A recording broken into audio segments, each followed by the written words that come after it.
On se demandait à quoi servait le Haut Commissariat au Plan. Il a d'abord servi à fournir au duc de Pau, Monsieur Bayrou, un secrétariat de bureau, de chauffeur, etc. Ensuite, le jeune Beaune, fringant macroniste de la première heure, s'est retrouvé le bec dans l'eau après les législatives. Où allait-on pouvoir lui fournir un revenu, une logistique et des interviews dans la presse au Plan. Et voilà qu'il faut du coup quand même faire quelque chose parce que sinon c'est un emploi purement fictif. Donc qu'est-ce qu'on fait quand on a fait l'ENA et qu'on est dans un job vaseux?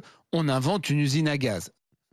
C'était quoi l'usine à gaz déjà? C'était L'éco-chèque. L'éco-chèque. Ah, l'éco-chèque, on va y revenir. Mais alors Charles, explique pourquoi tu t'en prends au jeune Beaune. et Qui surtout à ce n'est pas si jeune d'ailleurs, donc au moins il y avait un compliment dans la phrase. C'est déjà pas mal, au commissaire au plan. C'était seul.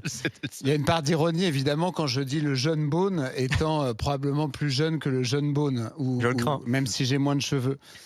Non, moi je pense, c'est pas pour être désagréable avec l'intéressé. D'abord, je vous remercie Clément Beaune d'être là malgré ces amabilités qu'on vient de diffuser, mais c'est très bien. Vous savez que au Parlement, il y a à peu près le même genre d'attaque. Bon, moi je pense que le plan effectivement est une espèce de résurgence et surtout de manifestation de tout ce qui, à mon sens, va mal dans notre pays.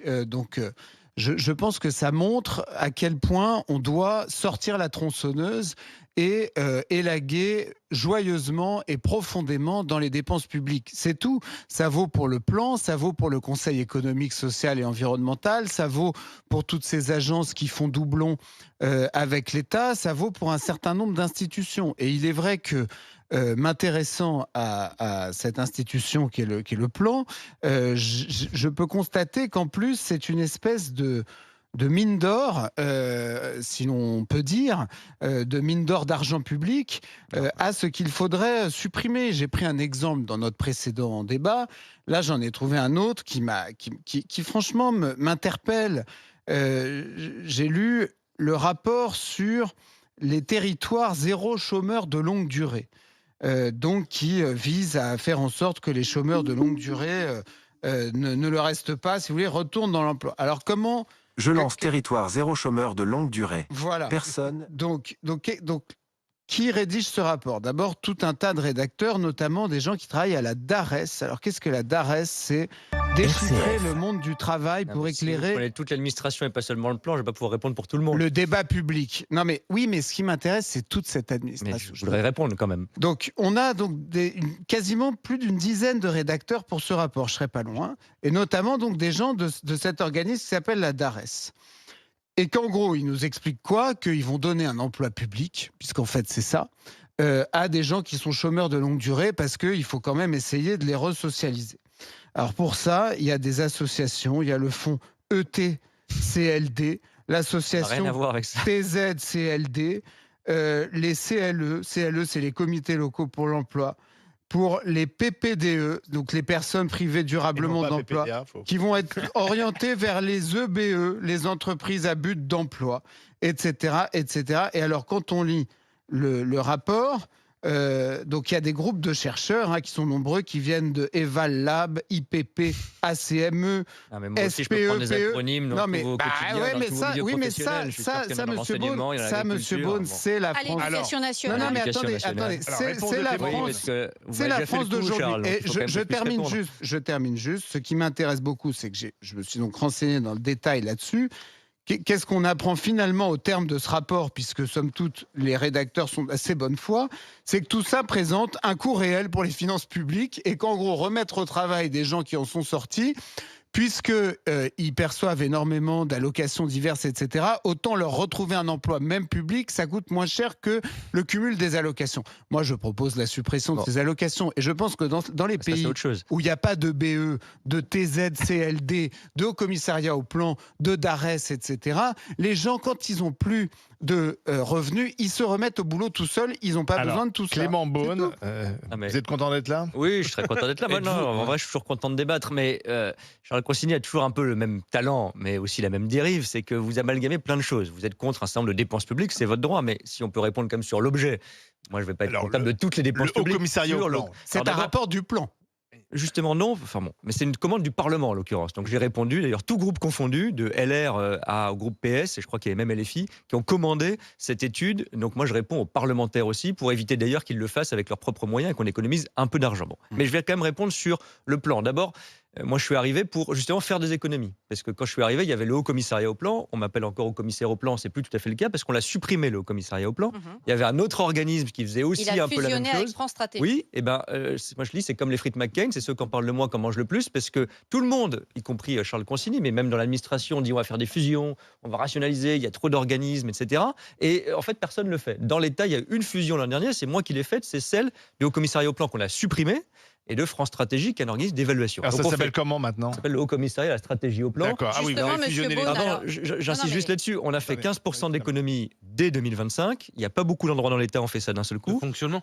Oui, de On est passé fonctionnement. vous êtes passé, Et- le Haut Commissariat au Plan, c'était 7 millions de budget.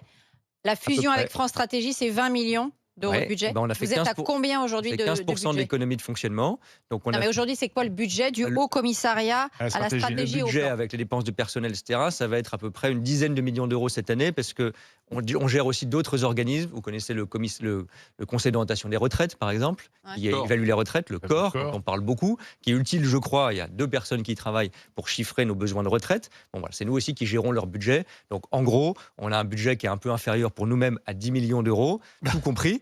Ah, pardon, j'y vais finir. Et on fait 15% d'économie de fonctionnement dès 2025, ça c'est fait. Et j'ai fait Combien plus. de fonctionnaires qui travaillent dans votre Il y a à organisme? peu près 75 fonctionnaires aujourd'hui. C'était 80 quand on a fait la fusion. On a ramené à 75 et on sera moins de 70 à la fin de l'année. On réduit là aussi de presque 20% nos effectifs. Ça existait Mais avant, Monsieur Monsieur Beaune, Bérou pardon, mais Mais juste. Ça existait avant Monsieur ça- Bérou, le ça- Haut Commissariat bien au plan? sûr. Ça c'est ça. s'appelait France Stratégie. Non, bien sûr, le plan, ça existe. On a fêté les 80 ans. Ça a été créé par le général de Gaulle et par Jean Monnet. Et là-dessus, moi, je veux bien que vous pouvez me Alors ça dire. sert à quoi le plan? Mais ça sert. Au Soyons départ, concrets. Tiens, ça voilà. servait, d'où le nom, ça À la servait à faire. stratégie. Ça servait à faire une planification. Donc, Mm. après-guerre, on a créé cette petite structure. On a dit, il faut que vous disiez, pour l'agriculture, pour la sidérurgie, pour l'électricité, Vers quoi combien on on va produit chaque année. Bon, Mm. maintenant, on fait plus ça parce que ça fera plaisir à Charles Consigny. On n'est plus une économie administrée, Mm. Non, socialiste, bien dirait sûr. Charles. Il y a même Beaucoup eu un temps On l'est à un moitié, hein. ministère du plan. Bien sûr, Michel Rocard était ministre du plan. L'illustre Michel Rocard a été ministre du Et plan. François Mitterrand disait, les pays qui ont un plan sont en avance sur les autres. Moi, je Oui. pense. Ah oui. Ah bah ça, Mitterrand, l'URSS, Mitterrand, il nous a Alors- bien mis en avance sur les autres, ça Ça, c'est du sûr. RSS, Si je bien peux finir là-dessus. Après il y a- 14 ans de Attention, Mitterrand attention. dit, la Attendez, France je finis était juste plus là-dessus. forte. C'est déterminé. Est-ce que, on va parler du budget, je crois, après, est-ce qu'on a trop de planification et de long terme ou pas assez? Je crois qu'on en a en fait pas assez. Après, c'est moi ou c'est d'autres, peu importe l'organisation. Est-ce qu'il faut qu'on réfléchisse à long terme? Je prends un exemple, Ouais. sous le contrôle de mon voisin. Ouais, c'est moi Euh, qui le demande là. Exactement. C'est pas vous qui le dites, c'est Quand moi je qui suis le demande arrivé, du un long des terme. premiers rendez-vous qui m'a été demandé, c'était les jeunes agriculteurs. J'étais surpris. Mm. Je me suis dit, ils vont faire comme Charles Consigny, ils vont dire, vous servez à rien, nous on a besoin plutôt de subventions, de la PAC, etc. Qu'est-ce Ils qu'il sont faut qu'on venus fasse? et ils m'ont dit, C'est on ça. crève, je cite leurs mots, de ne pas avoir de la planification à 20 ans, parce qu'il y a des secteurs, le maïs doux dans le sud-ouest, la viticulture dans certaines régions, on Mais sait que ça, dans le 20 ans, c'est ministère de l'Agriculture terminé. peut le faire. Non, parce que vous avez besoin de mettre autour de la table, bien sûr, le ministère de l'Agriculture, les chambres d'agriculture, les syndicats agricoles, Mais ça, les le parlementaires. ministère de l'Agriculture Oui, mais- peut le faire. mais C'est Là, pas il ne le votre fait Beaune. pas parce que dans le quotidien, j'ai été ministre, je jette la pierre à personne. Vous voyez bien, il y a une catastrophe dans le domaine des transports, il y a la crise agricole qu'occupe beaucoup la ministre, et peut-être on peut le regretter, mais dans les ministères, je le dis comme je l'ai vécu, On travaille à court terme. on travaille trop, peut-être à court terme. Donc il y a un endroit dans l'État, vous appelez ça le Élu plan, aussi. tous les pays européens sont en train de le faire. En Où attendant, il y a des gens, et on crée 0 emploi public, j'insiste, parce qu'on prend des gens des autres ministères. Oui. C'est juste un mode d'organisation. Moi, j'ai créé aucun emploi public, j'en supprime. Oui, mais sont- Clément ils sont- Beaune, c'est pas l'une si des fréquent. critiques de Charles était de dire finalement ces organismes servent à recaser Ouais. les battus Ça, je vais vous dire, ça des m'énerve, je le dis élections poliment, ou les anciens parce que- ministres. le CESE, Bon, vous pas trouvez obligé. que c'est Attendez, utile je attends, réponds il va sur moi, j'aime pas le Vous n'êtes pas recasage. obligé, monsieur Beaune, de le dire poliment. Je suis pas obligé On de est dire au poliment. grand gueule, vous êtes pas Bon, obligé. bah alors, moi je trouve que c'est dégueulasse. Je veux dire, j'avais le choix entre venir débattre et porter plainte pour diffamation. Quand vous dites que j'ai un emploi fictif, je préfère le débat parce que je suis pas procédurier, puis vous êtes sans doute meilleur. vous que auriez moi. perdu. C'est dégueulasse Alors, de dire mais- que c'est un Mais oui, politique. parce que, et je parle pas que de moi, regardez le cas par cas. Moi, je demande juste à être jugé sur les actes et sur les rapports qu'on sort. Vous pouvez critiquer les propositions, ça m'intéresse. Mais je pense qu'on a besoin de planification, je pense qu'on a besoin de quelqu'un. Moi, je vais vous dire, quand on m'a proposé, c'est le président de la République qui m'a proposé de prendre cette fonction et de fusionner. C'est la question, c'est la condition que j'ai posée. J'ai dit, moi, je vais faire des économies et rationaliser. Il m'a dit, OK, fais-le. Bon, j'étais prêt à partir dans le privé. J'étais en train de partir dans le privé. J'avais trouvé un emploi beaucoup mieux payé. Bon. Je trouvais que c'était intéressant de faire cette mission de service public pendant 2-3 ans. Ouais. Soit moi ou un autre, Voilà, je pense que c'est utile. Et moi, je suis fonctionnaire. D'ailleurs, j'en suis fier. Je crois que vous êtes dans l'éducation nationale. Non, Bon, fonctionnaire, moi, je suis c'est un statut, c'est pas un métier. Bien je suis sûr, enseignante. Bien Voilà. sûr. Et ben moi, Voilà. mon Votre métier, statut, c'est c'est fonctionnaire. Non, mais Et votre mon- métier, c'est Mon quoi? métier, je travaille au ministère des Finances pendant des années avant de faire de la politique. Non, mais c'est pas un Ça métier, s'appelle travailler au administrateur ministère de l'État, pour être précis. Ah, Administrateur de d'accord. l'État. Alors, administrateur de faisais le l'État. budget. Vu l'état des finances. Bon. Oui, on peut chacun Non, mais oui, critiquer. bah oui. Vu l'état de l'éducation nationale, on peut Laisse-le critiquer. Bon, mais Ah, moi, ben nous, on fait ce qu'on peut avec ce moi qu'on a. aussi, hein. moi aussi. Ça fait 25 ans qu'on se débat. Moi en ce aussi, qui me mais concerne. j'ai travaillé, et d'ailleurs je pense que vous pourriez le saluer, en politique c'est plutôt bien d'avoir travaillé, que ce soit dans le public ou dans le privé, avant d'avoir un mandat. Je le revendique. Oui. Et j'aurai une Vous avez carrière raison. après la politique, parce que j'ai un métier, j'ai passé des concours, j'ai travaillé dans un ministère, comme des millions de Français qui travaillent dans le Voyez, public ou dans le monsieur- privé. monsieur Je suis pas un Beau, professionnel on de peut la vous politique. répondre. Juste Moi, j'ai moi, passé moi, assistant je vais vous parlementaire, dire, tout moi, ça. je vais vous dire. Moi, je confonds pas non plus le haut On m'a- fonctionnaire et le petit Oui, fonctionnaire. Moi, je suis une voyez, petite on m'a fonctionnaire et vous proposé- êtes un Un haut enseignant, c'est fonctionnaire. pas un petit Je- fonctionnaire. Si, si, c'est un Désolé, petit fonctionnaire. c'est le secrétaire en préfecture qui gagne On beaucoup m'a moins bien. Non, non, le proposé- petit fonctionnaire, c'est le flic. Barbara, Et c'est le très médecin, utile les profs. Moi, je c'est suis le pour qu'on ait médecin à plus de l'hôpital profs, public hein. et c'est le prof. Bien on sûr. m'a on m'a proposé les proposé, fonctionnaires on m'a infirmières, donc je suis proposé, attaché à ça, comment hein. s'appelle déjà cette institution qui représente les entreprises françaises à l'étranger? Business France. Business France. Des émissaires d'un précédent Premier ministre m'ont proposé de prendre la tête de Business France. Bah oui. Quel honneur. Oui, en me disant, ah, tu serais bien là, tu irais défendre les boîtes françaises, etc. Machin. J'ai décliné J'aurais cette pas fait cette proposition. J'ai décliné cette proposition. Pourquoi? Parce que je pense que Business France ne sert à rien. Je pense que le patron de Business France est trop Je payé. veux venir sur ce débat. Oui, je pense qu'il est trop payé et je pense que nos grandes entreprises, Total, Carrefour, etc., n'ont absolument pas besoin d'avoir Peut-être les PME aussi. mais non, les entreprises françaises ont toujours exporté elles n'ont pas besoin Est-ce que d'avoir vous avez regardé? elles n'ont pas besoin Vous avez d'avoir, regardé. excusez-moi, Il faut elles n'ont pas regarder. besoin Faut pas juste d'avoir un un slogan. macroniste de plus qui les C'est pas accompagne en Macroniste qui dirige business France. à Abu Dhabi et dans le Mercosur pour implanter leurs entreprises. Les boîtes françaises, elles sont conquérantes par nature, ça fait partie de notre ADN. Et moi, je suis désolé, Manifestement pas monsieur tant que ça, Beaune, parce mais qu'on est moins bon en export vous- que l'Italie, vous qui a un savez- organe comme Business France. vous savez que dans le secteur privé, avant d'avoir 70 salariés et 10 millions d'euros de chiffre d'affaires, il faut vraiment se lever très très tôt et il faut vraiment être extrêmement utile à son prochain. Et moi, je suis désolé, mais quand je prends les rapports que je trouve sur le site de Business France, je vous l'ai cité l'autre jour sur BFM TV, mais on a par exemple un rapport sur la résurgence des stéréotypes filles-garçons. Je suis désolé, je suis pas sûr qu'on ait besoin du Haut Commissariat au plan pour ça. On a un rapport, c'est même pas un rapport d'ailleurs, c'est un point de vue, parce qu'ils ont aussi leur point de vue d'un de vos employés, enfin d'un des fonctionnaires du Haut Commissariat, qui nous met en garde sur la fast fashion, trompe-l'œil pour le pouvoir d'achat. Enfin, je veux dire, écoutez, H&M existe depuis maintenant à peu près 25 ans. Il n'y a pas besoin d'un rapport pour expliquer aux gens pauvres qu'en réalité, c'est plus utile pour eux d'acheter un jean cher qu'ils vont garder longtemps qu'un jean pas cher qu'ils vont garder moins longtemps. J'ai vu, vous avez fait une vidéo Instagram pour ça. Alors, je suis désolé, mais tout en tout ça... cas, je donne du boulot à Charles Consigny, c'est bien pas Mais mal. non, mais en période de crise, c'est pas raisonnable. Puisque tu vas là-dessus, parlons concrètement de ce que vous faites, parce qu'on en a débattu. Non, mais sur les dépenses publiques en général, parce que moi je suis pour qu'on ait un certain nombre de fusions, de suppressions. Là, pour avancer un petit peu, puisque tu viens de parler du problème de la fast fashion, etc., vous avez lancé ce qu'on appelle, vous proposez l'éco-chèque. On en a parlé dans les grands. J'ai vu, ça m'a pas échappé. C'est de là que ça part, le problème. Voilà, c'est un chèque qui serait donc donné sous certaines conditions pour acheter des vêtements français. Oui. Voilà. Alors, j'y viens, c'est exactement ça. Moi, je pense que ce rapport sur la fast fashion, au contraire, il est vital. Parce que la fast fashion, je pense que c'est pas un truc anecdotique où on parle une fois de temps en temps au moment des soldes. C'est un drame pour la France. Bon, pourquoi? Sur le plan écologique, sur le plan des conditions de travail en Chine, etc. C'est en train de tuer, comme on l'a fait dans l'industrie il y a 20 ans, notre petit commerce. On a perdu 1500 boutiques en 3 ans. Ça fait on a 30 ans que ça existe. Non, c'est pas vrai. C'est pas vrai. H&M, on avait les mêmes débats. Mais justement, c'est quand même important d'avoir des chiffres. H&M et Zara. Avec les professionnels, on a perdu, Charles Consigny, ça c'est pas il y a 20 ans, c'est depuis le Covid, on a perdu près de 10 000 emplois dans le secteur de l'habillement. On est en train de crever. On va tuer un secteur. Et donc, moi, ce que je propose, et je l'assume, ça vous plaira peut-être pas sur cette mesure, mais on en débat, c'est qu'on prenne conscience du fait que c'est pas anecdotique, c'est un drame, la fast fashion. Cette note, elle n'est pas sur l'éco-chèque, elle est sur la fast fashion. Et sa mesure principale, c'est de dire la taxe à 2 ou 3 euros pour essayer de gagner un peu d'argent et de faire des contrôles. C'est pas suffisant. Il faut bloquer Shein et Temu. Et donc, pour ça, il faut mettre des taxes à 10-15 euros que va pas payer le consommateur parce que ça va juste les bloquer.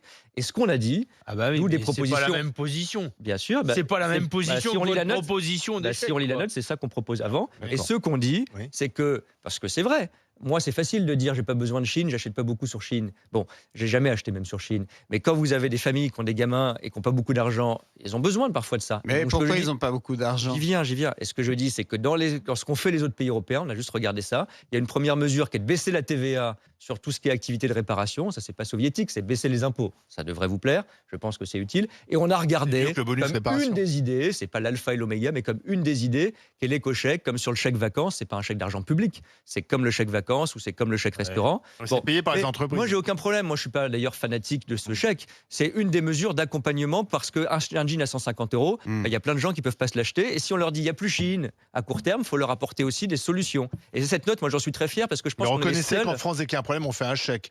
C'est pas le chèque des finances publiques, hein, c'est pas le chèque Oui, du enfin, on ministère. va demander une fois plus aux entreprises Écoutez, moi, j'ai qui en aucun demandent beaucoup. Moi, si vous me notamment dans le demandez budget. la première Ça mesure, ressemble quand même une usine à gaz. Non, la première On est mesure. d'accord que ça ressemble je vais à vous une dire, usine à gaz. si vous retenez une mesure de ce qu'on a proposé sur la fast fashion, c'est la taxe. Oui, mais pour je suis bloquer désolé, Chine monsieur et Beaune, Temu. moi, Alors, je même trouve ça, c'est que très tout ça, important. Clément Beaune, C'est ne- pas anecdotique et on est les suffit pas- seuls à dire qu'il faut un Pour plan moi, tout d'ensemble ça contre la ne fast fashion. suffit pas à Clément. justifier l'existence de cet organisme. Clément Mais Je suis Beaune. désolé, c'est pas suffisant. 10 millions d'euros par an pour ça, non. Mais Au c'est pas, encore une commissaire fois, au plan. j'insiste, on organise la réflexion au sein de l'État, on ne crée pas d'argent d'emploi public, et je pense, si De Gaulle le pensait, je dis pas qu'on l'est, hein, mais si De Gaulle pensait qu'un pays avait besoin de réfléchir à 10 ou 30 ans, on peut pas toute la journée dire que les Chinois, ils sont vachement forts parce qu'ils planifient, C'est pas faux. et pas se donner la peine de planifier nous-mêmes. Après, vous appelez ça comme vous voulez, c'est moi ou un autre. La question Je est dis de pas ça savoir si vous personnellement. êtes souvent Il faut- suivi. Parce que Eh ben, des rapports, on en fait c'est beaucoup ça. en France. Bah, Est-ce mais que voilà, regardez La ce qu'on- Cour moi, des je- comptes, le Bien CESE, sûr. à un moment donné, est-ce que ça fait pas Et- doublon tout eh ça ben, quoi il faut fusionner Triplon. un certain nombre de ces organismes. On a commencé, moi je fais Voilà. ce que je peux, pour être Êtes-vous efficace. pour la suppression du CESE? Le CESE, d'abord, il y a la Constitution. Bon. Mais est-ce Oui, que. bah ça, On l'a changerait on peut la la changer. Justement, On c'est a pas bien mis demain matin. l'IVG alors que ça Il y aurait servait à bien rien. du Je pense ménage à qu'en tout faire. cas, avoir Faire un plusieurs attendez, on va faire organismes, une c'est pause. pas utile et que sans doute, il faudra de la rationalisation entre Cour des comptes, CESE, les services du Parlement qui parfois font des rapports de très bonne qualité. Moi, quand je suis arrivé, j'ai dit à Mme Braun-Pivet, à M. Larcher, puis il décide librement, faites pas toujours des rapports techniques, donnez-nous, on a la base de données des chercheurs, etc. On est là, on va pas recruter des gens en plus pour faire des rapports. Mais alors Faisons-les. pourquoi, dans ce cas-là, on va voir McKinsey ensuite pour avoir un autre rapport. De moins en moins, et heureusement. Oui. Et c'était pas tout à fait le même sujet. On demandait à McKinsey souvent comment on réorganisait les administrations de ça. Moi, je défends pas qu'on aille voir et qu'on paye très cher des cabinets de conseil privés. D'ailleurs, on a Ou beaucoup alors on peut, réduit on peut ça. déléguer. Mais vous êtes rémunéré? Oui. Quelle est Je votre travaille à plein rémunération? de temps et même beaucoup. Quelle est votre rémunération La rémunération, c'est, vous savez, dans la fonction publique, vous négociez pas, c'est des grilles. Je l'ai déjà dit, j'ai pas de problème. C'est à peu près 7 000 € net avant impôt. avec chauffeur? Alors avec un chauffeur pour la structure, donc D'accord. j'utilise de temps en temps, pas le week-end, pas le soir, et de temps en temps pour les déplacements professionnels.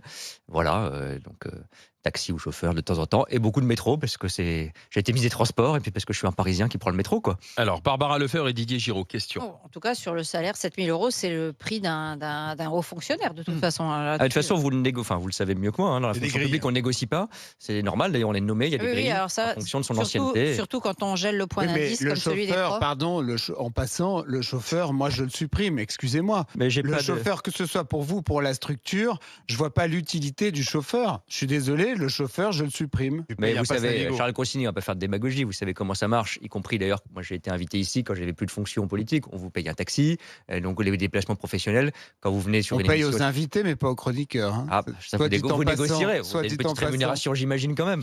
Bon, voilà. Donc, c'est des modes de transport. Mais je vous rassure, l'essentiel de mes transports, je les fais en transport public. J'ai mon Navigo, comme tout bon Parisien. Et donc, surtout quand j'étais ministre des Transports, je m'astreignais à garder ce contact parce que sinon, vous savez pas ce que vivent les gens dans les galères des transports publics. Alors, Barbara Lefebvre. Non, mais je pense que si Charles et d'autres interviennent énormément sur la question de ces postes et du coût pour le contribuable que ça représente, c'est pas en soi contre vous, contre le CESE, etc., et contre les individus, c'est juste que la situation de la France ne justifie plus un certain nombre de ces hauts commissariats. C'est-à-dire que si, à côté de ça, on avait en France, par exemple, un territoire dans lequel la couverture des soins palliatifs, par exemple, était suffisante. Déjà, ça permettrait d'éviter de discuter de certaines lois qui peut-être ne seraient pas très utiles si on avait justement des services de soins palliatifs. Alors là-dessus, je suis 30 pas d'accord, lits, mais- 30 lits de soins palliatifs, c'est entre 2,5 et 4,5 millions d'euros. Voilà, là, il y a de l'argent à dépenser. Un petit commissariat de quartier, c'est entre 3 et 6 millions d'euros. On manque de commissariat de quartier. Je ne vous parlerai même pas de quelques collèges et lycées à rénover. Ça, à la limite, c'est les régions et les départements. Mais si la situation de nos services publics n'était pas aussi dégradé, peut-être que Charles vous parlerait d'autre chose, et peut-être que les Français, dans leur ensemble, seraient moins véhéments vis-à-vis d'un certain nombre de comités Théodule Deux choses là-dessus. qui sont aujourd'hui. Alors maintenant, vous Je qui vous êtes réponds juste là-dessus justement parce que c'est important. un macroniste de la première heure et un fidèle des fidèles, et là, franchement, cette fidélité vous honore. Comment est-ce que vous pouvez expliquer que depuis 2017, les services publics ne se sont pas améliorés et qu'au contraire, non seulement ils se sont dégradés pour les usagers, mais je peux vous dire aussi qu'ils se sont dégradés pour les fonctionnaires qui y travaillent, et je reparle des petits fonctionnaires de terrain. Pour les profs, les choses ne se sont pas vraiment améliorées. Pour le flic de terrain non plus. Et pour le médecin et l'infirmière de l'hôpital public, vous le savez, puisque je crois que votre mère est infirmière Mon frère est dans un médecin. très grand hôpital parisien, l'hôpital Necker, qui est hélas un hôpital que j'ai eu à fréquenter. Et je peux vous dire que les personnels hospitaliers de l'hôpital Necker, en 10 ans, et il s'avère que je fréquente cet hôpital depuis 15 ans, ça s'est considérablement dégradé aussi dans un hôpital aussi prestigieux que Necker. Comment est-ce que vous expliquez ça? Il y a beaucoup de choses. D'abord, moi, j'ai aucun problème à reconnaître que les héros des services publics, c'est d'abord les soignants et les profs. Et sans doute aussi nos policiers. Et que le cœur de l'État, c'est ça. Bon. Et après, il y a plein de gens quand même utiles. Et on a aussi besoin de chercheurs publics. On a aussi besoin... Non, mais si, c'est important. Ah oui, bien sûr. Et d'ailleurs, je vais vous dire, et encore une fois, je dis pas ça pour moi, aussi parce que d'abord, il y a une équipe de gens qui bossent, qui étaient là avant moi, qui seront là sans doute après moi. Je vous invite à venir une journée ou une demi-journée voir ce qu'ils font, essayer de comprendre les politiques publiques pour qu'on dépense mieux l'argent public, parce que c'est quand même utile, au-delà des slogans et des débats qu'on a ici, d'évaluer. Bon, y compris pour faire des économies sur la sécu, sur la santé, sur plein de politiques publiques, même qui ne vous plaisent pas. Quand le général de Gaulle et Jean Monnet, en 1946, ont créé le commissariat au plan, je peux vous dire, l'état de notre pays et de nos services publics, c'était encore beaucoup plus grave. Il y a encore du rationnement dans notre pays. Bon. Et ils ont pensé, ils étaient 120 à l'époque. C'était les 30 glorieuses, hein, quand même. Enfin, en 1946, la situation économique de la France, c'était d'abord pas celle des années 70, c'était pas... Et ils ont pensé que c'était utile, encore une fois, je dis pas ça pour moi personnellement, d'avoir une réflexion sur le temps long. Et je pense qu'on en meurt, on l'organise comme on veut, mais de ne pas avoir une réflexion sur le temps long. Le budget, on en crève d'avoir ces discussions au jour le jour qui nous enferment. Bon, mais sur nos services publics, je suis évidemment d'accord que l'essentiel, il doit se mettre sur les grands services publics que vous avez décrits. Mais je le dis aussi comme ancien du ministère des Finances, si on veut redresser nos comptes publics, il faut que la gauche arrête de penser qu'on va tout traiter en taxant les riches, parce qu'elle peut faire exactement le même raisonnement en vous disant, même si c'est 100 millions, elle vous le dit, monsieur Consigny, ça fait quand même X commissariats, donc c'est pas négligeable. Bon, mais on ne résoudra pas le problème des finances publiques françaises en taxant les riches, et on ne résoudra pas non plus le problème des finances publiques, ça c'est ce qu'on pense à droite, en tapant sur l'AME et sur quelques agences. Pourquoi pas le faire sur les agences? Bien sûr, et je l'ai fait moi-même. Je ne peux pas vous dire le contraire, mais je ne pense pas qu'il faut être sérieux dans le débat public. 50% des dépenses publiques, c'est la dépense sociale. Oui, mais ça, vous savez pourquoi je suis... Et donc, moi, attendez, je finis là-dessus. C'est ce qu'on appelle... Je finis, c'est ce qu'on appelle... Vous direz si vous présentez ça comme ça, l'exemplarité. Et donc, sur l'exemplarité, moi, je suis un fonctionnaire, une famille de fonctionnaires. J'ai choisi de rester dans la fonction publique, j'aurais pu faire autre chose. Parce que j'y crois à ce poste et à beaucoup d'autres. Mais justement, pas seulement je vais vous dire, moi, j'y crois d'autant plus que j'ai été détachée pendant 3 ans au Haut Conseil à l'intégration de 2008 à 2011. J'y ai travaillé beaucoup, on y rédigeait des rapports, on y auditionnait des gens passionnants, et je pense que les rapports du Haut Conseil à l'intégration, surtout à l'époque où on y était, il y aurait beaucoup de choses à dire et beaucoup de choses à utiliser. Mais j'ai très vite compris que je préférais être réintégrée dans mon corps, c'est-à-dire retourner à l'éducation nationale et être la petite prof de terrain, parce que j'ai vite compris. C'est très bien, mais vous avez fait ça 3 ans et ça a été utile. Tous les rapports que nous avons faits, ils ont calé les armoires, on les a rendus. Oui, mais ça, est-ce que c'est la faute de vous ou la faute des gens qui ne les ont pas utilisés? Mais qu'on les ait rendus à M. Fillon, à M. Tartampion, c'était pareil, ça servait à caler les armoires. Les rapports du Haut Conseil à l'administration, à l'intégration, il faudrait les ressortir. Ça réglerait bien des problèmes de l'intégration des populations immigrées. Personne s'en est jamais servi des rapports du Haut Conseil à l'intégration. Donc c'était très bien, et c'était très bien que M. Hollande supprime le HCI, parce que j'en ai fait partie, je sais que finalement, hélas, oui, mais ce que ça je veux servait à dire, rien. c'est qu'il y a des trucs à supprimer. Moi, j'ai aucun problème avec ça. Et encore une fois, je le fais moi-même, et c'est pas facile, je gère des gens, d'expliquer qu'on va réduire les effectifs, mais je le fais, et je l'assume complètement. Bon, et je le revendique même devant vous. Mais c'est pas comme ça, il faut le dire aussi aux Français, parce qu'on a un débat budgétaire, qu'on va passer de 5,5% de déficit à 3 ou à 2%. Aucun pays ne l'a fait sans avoir des mesures difficiles sur la question des retraites, sur la question de la baisse des impôts. Mais là, c'est important. Moi, du coup, j'ai un vrai problème, Monsieur Beaune. Vous avez prononcé le mot exemplarité, vous avez parlé de temps long, mais comment vous pensez que les Français voient ce qui est en train de se passer à l'hémicycle aujourd'hui, où on a fait passer une réforme des retraites par 49.3. On a fait des promesses quand on est Premier ministre et qu'on arrive, on a fait des promesses de on n'ira plus jamais au 49.3, et tous ces grands principes-là, ils ont tous volé en éclats pour juste une chose, ne pas aller à la dissolution, faire passer un budget et demain réutiliser le 49.3. Est-ce que vous ne croyez pas qu'à un moment donné, les Français, les citoyens qui vont voter demain se rappelleront de l'exemplarité qu'il a été donnée? Et je pense que les Français, vous avez raison, ce qui se passe au Parlement, j'ai été parlementaire, donc je ne vais pas faire de la démagogie en disant c'est n'importe quoi. Il y a des parlementaires de tous bords qui font super bien leur boulot, qui bossent, qui ne sont pas si bien payés que ça, contrairement à ce qu'on raconte. Bon, je ferme cette parenthèse. Mais oui, évidemment, je me désole du spectacle qu'on voit tous les jours, on ne comprend rien, on ne sait même pas ce qui a été voté ou pas voté. On allume la radio le matin, on a un résumé des débats de la nuit, il y a eu un amendement, une taxe, un machin, on ne sait même pas combien ça coûte, combien ça rapporte. Donc évidemment, je me désole de tout ça. D'ailleurs, on a fait des propositions pour dire il faut réduire la durée de la procédure budgétaire pour qu'on comprenne mieux. Bon. Mais, mais Clément, sur le 49.3, attendez, on y est. le Premier ministre, on peut lui faire tous les reproches du monde si on veut, mais il a, je pense, fait tous les efforts du monde et même au-delà, on dit même que c'est trop long, là, il a tout pour essayer de trouver un compromis. Bon, il aurait pu faire le 49.3 au bout de 15 jours. Bon, il a fait, sur le budget de la Sécu, il a réussi à avoir un compromis.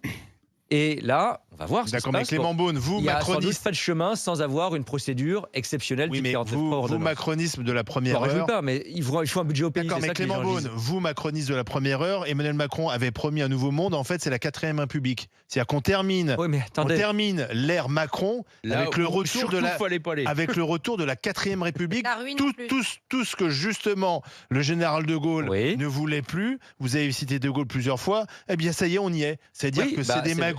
Sébastien Lecornu renonce à toutes ses convictions. La politique de l'offre que vous avez défendue n'existe plus. On va surtaxer une fois de plus les grandes entreprises pour tenter de sauver un budget qui sera non censuré par les socialistes. Mais là aussi, il y a deux débats. Il y a la dissolution. Bon, moi, j'ai été victime de la dissolution. C'est pas moi qui vais dire que c'était formidable. C'est une erreur. En tout cas, ça a produit ça. Dites-le, c'est une erreur. Je suis respectueux du président. C'est pas la peine. Lui-même, il n'a pas le droit. Lui-même, comment je crois reconnaître que c'était une erreur. Surtout la politique des castors. En tout cas, ça n'a pas apporté ce que c'était censé apporter, c'est-à-dire une majorité claire et qui était capable d'agir. Bon, donc, mais après, les Français, ils ont voté avec même un taux de participation qui est historique. Bon, donc c'est ce Parlement-là. Il n'est pas entré par effraction. Les gens qu'on voit en photo dans l'hémicycle, ils ont tous été élus par les Français. Tout le monde réclamait la proportionnelle, elle y est.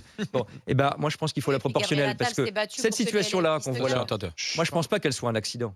Parce que c'est pas que la dissolution, c'est pour ça que j'insiste sur la suite.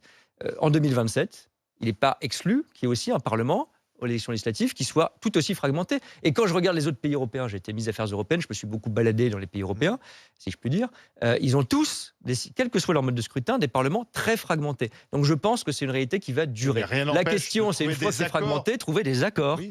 C'est ce qu'essaie le Premier ministre. Emmanuel Macron en 2022, il perd les législatives, il n'a pas de majorité. Je vais vous dire, il refuse de faire ce deal. Je vais vous faire même mon chacun doit prendre ses responsabilités en politique. À ce moment-là, j'étais au gouvernement. Je pense que là, on aurait dû trouver un accord avec opposition aux parlementaires. Moi, je viens pas de la droite, mais peut-être qu'on aurait dû le faire avec la droite parce que c'est plus clair. Ça va durer aussi parce que le monde politique est maintenant complètement éclaté à cause du macronisme. Parce que il était déjà bien engagé dans la décomposition. Il ne faut pas exagérer. Maintenant qu'il n'y a plus que cette espèce de bloc central, ça fausse beaucoup le choix démocratique. Les gens ne peuvent plus choisir une direction. Mais si ça avait été juste une parenthèse et la faute de Macron et des macronistes, en 2022, on aurait vu un parti socialiste requinqué. Au contraire, il s'est effondré, et une droite requinquée, au contraire, elle s'est écrasée.